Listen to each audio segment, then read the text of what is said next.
پھر اللہ تعالیٰ نے سرے سے شراب کو حرام کر دیا اور اللہ تعالیٰ نے واضح آیت نازل کر دی سورہ مائدہ کی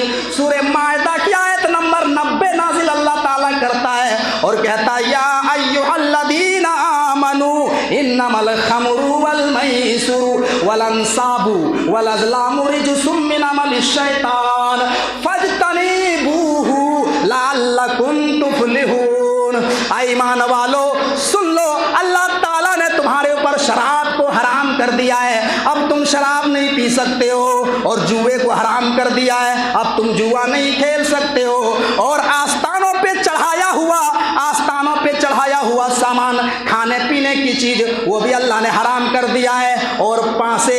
پھال نکالنے کے پانسے یہ تمام کے تمام شیطانی عمل ہے۔ فاجتنبوہ، اگر تم ان چیزوں کو نہیں چھوڑتے ہو لعلکم تفلحون تو تم کامیاب نہیں ہو سکتے ہو۔ ان تمام چیزوں کو چھوڑ دو، شراب کو چھوڑو، جوا کو چھوڑو، اور غیر اللہ کے نام پر چڑھایا ہوا سامان مت کھاؤ، اور پانسے یہ تمام شیطانی عمل ہے، ان کو چھوڑو تبھی تم کامیاب ہو سکتے ہو۔ اب جا کر کے شراب کو اللہ تعالیٰ نے سرے سے حرام کر دیا، شراب کو اللہ تعالیٰ نے حرام کیا۔ شراب جب حرام ہو گئی میرے بھائیو، حضرت انس رضی اللہ تعالیٰ عنہ بیان کرتے ہیں کہ جب یہ آیت کریمہ نازل ہوئی اس وقت میں اپنے گھر میں اپنے والد ابو طلحہ انصاری کے دوستوں کو میں شراب پلا رہا تھا، میں شراب برتنوں میں بھر بھر کے پلا رہا تھا،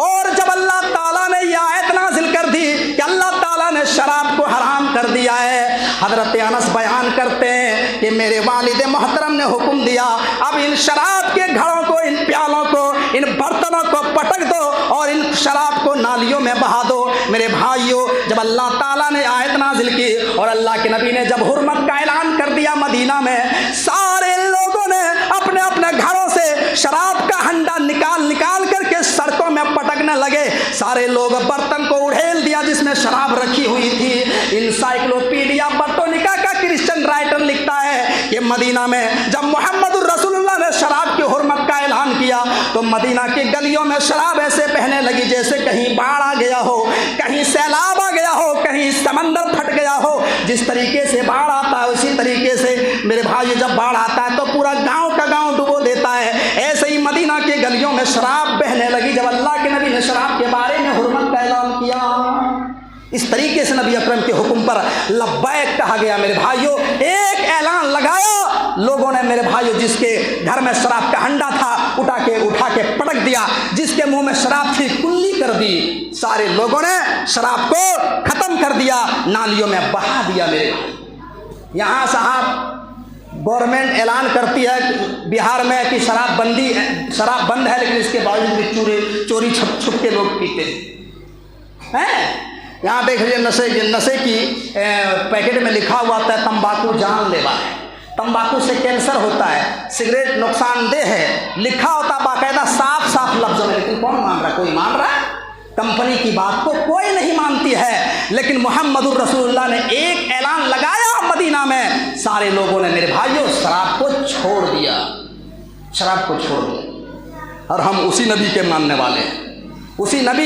والے ہیں، میرے بھائیوں۔ واضح آیت آ جانے کے باوجود بھی ہم ماننے کے لیے تیار نہیں۔ کیوں صاحب؟ ارے مولانا آپ کو کیا مانیں گے، ہم تو بڑے بڑے مولانا کو سن چکے، ہم ان کی نہیں مانتے، تمہاری کہاں سے مانیں گے؟